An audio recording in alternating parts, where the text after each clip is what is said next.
नमस्कार दोस्तों। आज जो मैं काम करने जा रहा हूँ वो काम मीडिया का है। बट जब मीडिया सत्य को नहीं दिखाती है और मीडिया अपना दायित्व भूल जाती है तो छात्रों को अपनी जिम्मेवारी खुद ही उठानी पड़ती है। और मैं आज आपको सत्य से अवगत कराने आया हूँ। सरकार निजीकरण कहती है, निजीकरण से ये फायदे होंगे वो फायदे होंगे, बट सरकार ये नहीं बताती है कि निजीकरण के नुकसान क्या है। तो जरा नुकसान सुन लीजिए और गौर कीजिएगा। निजी कंपनियां जब आएंगी तो रेलवे का किराया बढ़ेगा, यानी कि गरीब लोगों को यात्रा करने में काफी मुश्किल होगी। एक एग्जाम्पल से मैं देखूं तो तेजस ट्रेन, जो कि पहली प्राइवेट ट्रेन है, इसका दिल्ली से लखनऊ का किराया चेयर कार का 1280 रुपए न्यूनतम है। और अगर हम एग्जीक्यूटिव क्लास की बात करें तो इसका 2450 रुपया न्यूनतम है। अगर वहीं हम सामान्य स्लीपर की बात करें दूसरे ट्रेन का तो उसका किराया एवरेज 350 रुपए है। तो सोचिए कि किराए में कितना अंतर है। क्या एक गरीब इसमें यात्रा कर पाएगा? दूसरी चीज, मोदी जी ये कहते हैं कि हम बचपन में चाय बेचते थे बड़नगर स्टेशन पे। कम से कम चाय बेचने वालों का भी ख्याल रखते। क्या जब प्राइवेट ट्रेन आ जाएगी तो क्या जो चाय बेचने वाले हैं या जो ट्रेन में अपना रोजी रोटी चलाते हैं बेचकर, क्या वो अपनी रोजी रोटी प्राइवेट ट्रेन में चला पाएंगे? और मैं ये पूछना चाहता हूं कि आज का मोदी, जो आज पीएम है, वो पुराने मोदी से खिलाफ क्यों है, पुराने मोदी के विरुद्ध क्यों है? रेलवे एक बड़ा सेक्टर है, आपको पता है कि रेलवे एक बड़ा सेक्टर है। और जाहिर सी बात है कि कोई भी एक कंपनी ऐसी नहीं होगी जो पूरे रेलवे का शेयर खरीदेगी। पूरे रेलवे का शेयर एक कोई कंपनी नहीं खरीदेगी। अलग अलग रूट में अलग अलग कंपनियां होंगी। तो जब अलग अलग कंपनियां होंगी तो ऐसे में उन दोनों के बीच समन्वय स्थापित करना काफी मुश्किल हो जाएगा और इसका नुकसान एक आम आदमी को भुगतना पड़ेगा। दूसरी चीज, अगर किसी प्रकार की दुर्घटना होती है तो ऐसे सिचुएशन में कंपनियां अपने अपने क्षेत्र का हवाला देकर आरोप प्रत्यारोप करेंगी, जिसके कारण जिसके साथ दुर्घटना हुई उनको मुआवजा नहीं मिल पाएगा या उसमें काफी परेशानी होगी।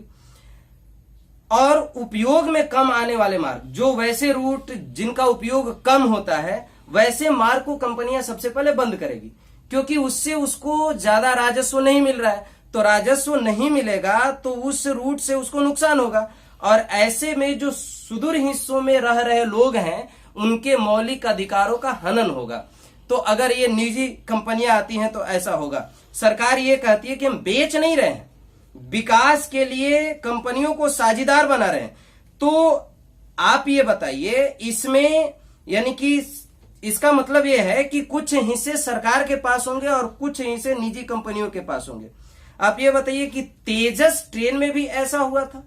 तेजस ट्रेन में भी कुछ हिस्सा सरकार का रहा होगा। इसके बावजूद भी तेजस ट्रेन का किराया इतना ज्यादा था कि हम जैसे आदमी सोच नहीं सकते कि हम उसमें जाएंगे। तो इसी तरह से जब सारे ट्रेन हो जाएंगे, अभी तो 151 ट्रेन और 109 रूट की बात चल रही है, तो इस तरह से जब इतने हो जाएंगे तो बताइए कि हमारे लिए यात्रा करना कितना मुश्किल होगा। दूसरी चीज, सरकार के जहां तक साझेदारी की बात रही तो ईस्ट इंडिया कंपनी जब हमारे देश में आई थी तो वो भी छोटे छोटे सीमांत राजाओं के साथ साझेदारी ही की थी और साझेदारी करके उनके राजस्व में छोटा सा हिस्सा प्राप्त किया था। लेकिन धीरे धीरे वो 1773 में फिर वो कंपनी शासन चलाने लगी। तो आप बताइए कि हम पुराने इतिहास को क्यों दोहराने जा रहे हैं, ये मेरा प्रश्न है। जिसके लिए हम इतने आजादी की लड़ाई लड़े, इतनी बलिदानियां हुई, हमने संघर्ष किया, आजादी मिली और फिर कंपनियों के हाथ में हम सौंपने जा रहे हैं। ठीक है, तो आप इसको सोचिए, गौर से सोचिए कि क्या इससे हमारा भला हो पाएगा। दूसरी चीज, कुछ लोग ये कहते हैं कि निजीकरण उचित है क्योंकि आरक्षण खत्म हो जाएगा। भाई साहब, आरक्षण खत्म नहीं होगा बल्कि नौकरियों पे एकाधिकार हो जाएगा। क्योंकि कंपनियों में ऐसा होता है कि अगर हम कंपनी में मैनेजर हैं, सीईओ हैं, तो हमारे संपर्क के जो है उनको ले जाके मैं जॉब दे दूंगा। तो जो भी कंपनी सेक्टर में आएगा, ठीक है सारा नहीं है, लेकिन मान लीजिए कि ट्रेन सरकार के हिस्से में है, ट्रैक प्राइवेट कंपनी के हिस्से में, तो ट्रैक में जो काम कर रहे हैं, ट्रैक मेंटेनर वगैरह जो भी हैं, उनकी नियुक्ति कौन करेगी? प्राइवेट कंपनी करेगी। तो प्राइवेट कंपनी में आरक्षण खत्म होगा या एकाधिकार होगा? आप ये देखिए, ये भ्रष्टाचार कम होगा कि भ्रष्टाचार बढ़ेगा? ये कैसे आप लोग कह देते हैं कि भ्रष्टाचार खत्म होगा, आरक्षण खत्म? भाई कहां से खत्म होगा आप बताओ तो? आरक्षण खत्म नहीं होगा, बल्कि नौकरी पे एकाधिकार हो जाएगा, और इसका नुकसान हम जैसे गरीब एवं मध्यम वर्गीय लोगों पर पड़ेगा।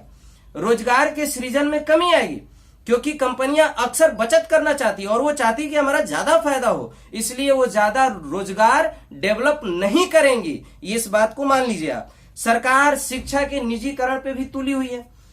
तो सरकार जब शिक्षा के निजीकरण को भी बढ़ावा देने की कोशिश कर रही है, तो ऐसे में गरीब छात्रों को शिक्षा प्राप्त करने में परेशानी होगी। हमने बीएससी तक एक सरकारी यूनिवर्सिटी में या सरकारी स्कूल में या सरकारी कॉलेज में हमने पढ़ाई की है, क्योंकि हम एक गरीब छात्र हैं। तो हमें पता है कि एक जब फॉर्म आता है, एक फॉर्म मैट्रिक का फॉर्म भरना होता है, तो उस समय पैसे कैसे कैसे आते हैं, इसको हमने झेला है। तो जब हमें एक फॉर्म भरने के लिए पैसों की दिक्कत होती है, तो क्या हम जैसे गरीब लोग प्राइवेट स्कूल या जो भी निजी स्कूल होंगे उनके फी को हम इकट्ठा कर पाएंगे? उसकी कैपेबिलिटी हमारे पास होगी? क्या हम अपने बच्चों को शिक्षा दे पाएंगे अच्छी तरह से? फिर यहां तो शिक्षा पर एकाधिकार हो जाएगा, क्योंकि जिसके पास पूंजी है वो शिक्षा लेगा, जिसके पास पूंजी नहीं है वो शिक्षा नहीं लेगा। अगर शिक्षा का निजीकरण करती है तो ऐसा होता है तो, बट शिक्षा के निजीकरण को भी बढ़ावा दिया जा रहा है। अभी तक हुआ नहीं है, बट दिया जा रहा है। एक गिरीश मालवीय का मैं फेसबुक ब्लॉग पढ़ रहा था, उसमें उन्होंने बहुत अच्छी बात लिखी थी। लोग कहते हैं ना कि निजीकरण से विकास होगा। अब बताइए कि विश्व में कई सारे देशों में निजीकरण हुआ। जैसे एक एग्जांपल लेता हूं, न्यूजीलैंड का 1980 में न्यूजीलैंड में रेलवे का निजीकरण हुआ था, लेकिन घाटे के बाद 2008 में उसे बंद कर दिया गया। दुर्घटनाओं में बढ़ोतरी के कारण अर्जेंटीना ने भी 2015 में रेलवे का राष्ट्रीयकरण किया, क्योंकि वो भी निजीकरण में था। उसके बाद में ब्रिटेन ने भी रेलवे का निजीकरण किया था, लेकिन वो धीरे धीरे एक एक करके वो ट्रैक का राष्ट्रीयकरण कर रही है, एक एक ट्रैक का वो राष्ट्रीयकरण कर रही है। तो अब विदेशों में निजीकरण से राष्ट्रीयकरण हो रहा है, तो हमारे देश में मोदी साहब, मोदी जी या बीजेपी जो भी सरकार में बैठे हैं, वो अब निजीकरण को बढ़ावा दे रहे हैं। जरा सोचने की बात है। आप हमारे देश का एग्जाम्पल ले लीजिए। हमारे ही देश में 1969 में बैंकों का राष्ट्रीयकरण हुआ था, और बैंकों का जब राष्ट्रीयकरण हुआ था उसके बाद में मतलब कि आप देख सकते हैं कि बैंकों का राष्ट्रीयकरण हुआ, और फिर अब मोदी सरकार धीरे धीरे बैंकों का भी निजीकरण करने के प्रोसेस में है। तो निजीकरण से कितना नुकसान है आप देख सकते हैं। आप बताइए, मोदी जी जिनको तो मैंने भी सपोर्ट किया था, हम लोग इनसे बड़ा प्रेम करते थे, बट जब विश्वास टूट जाता है ना, तो फिर बड़ा मुश्किल होता है विश्वास को बनाना। मैं ये कहते हैं, ये इनको तो मैं सीधे शब्द में फेंकू कहूं तो कोई दिक्कत नहीं है, फेंकू तो है ही है, क्योंकि ये कहते हैं कि हम प्रत्येक साल 2 करोड़ की वैकेंसी देंगे, और इलेक्शन के टाइम में रेलवे एनटीपीसी और ग्रुप डी का फॉर्म आता है। पहले कोई पता नहीं है कि फॉर्म आएगा कि नहीं आएगा, लेकिन रेलवे एनटीपीसी और ग्रुप डी का फॉर्म इलेक्शन में आता है और उसका एग्जाम नहीं हो पाता है। ये 2 करोड़ रोजगार कहां से देंगे? पहली बात फेंके ये। दूसरी चीज, ये कहते हैं कि हम काला धन लाएंगे।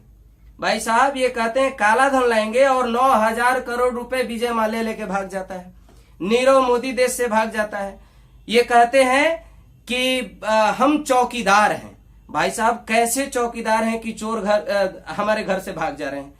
चौकीदार कैसे हैं कि हमारे देश से नीरव मोदी और विजय माल्या जैसे लोग भाग जा रहे हैं? सोचने की बात है।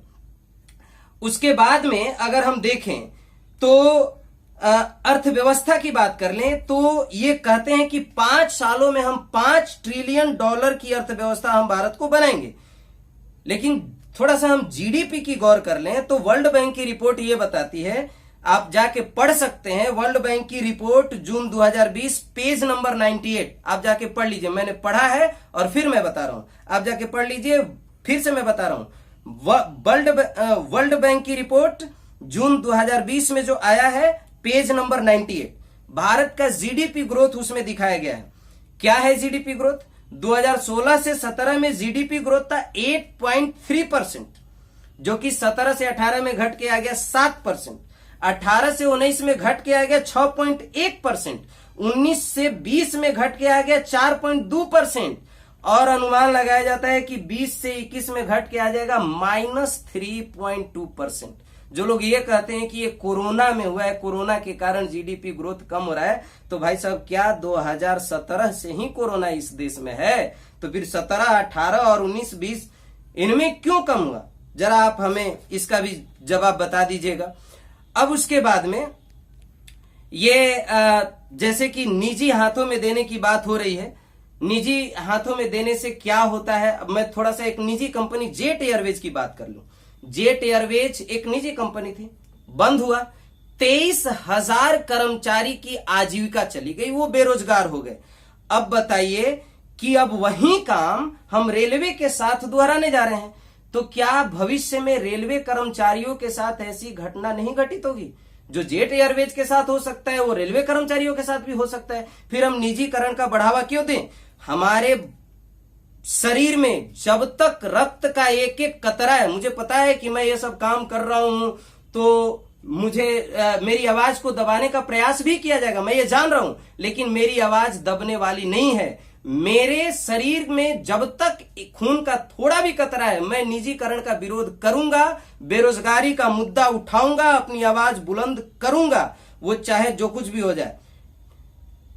और मैं युवाओं से भी आग्रह करूंगा कि वो निजीकरण के खिलाफ आवाज उठाए, परीक्षा में हो रही गड़बड़ियों के खिलाफ आवाज उठाएं। अगर आज देश का युवा नहीं जगेगा तो आज से 10 साल बाद आप इस देश में ये समझ लेना कि युवाओं की मतलब कि जो भविष्य पीढ़ियां आने वाली है उसको कितनी कठिनाइयां झेलनी पड़ेगी, क्योंकि वो ईस्ट इंडिया कंपनी का इतिहास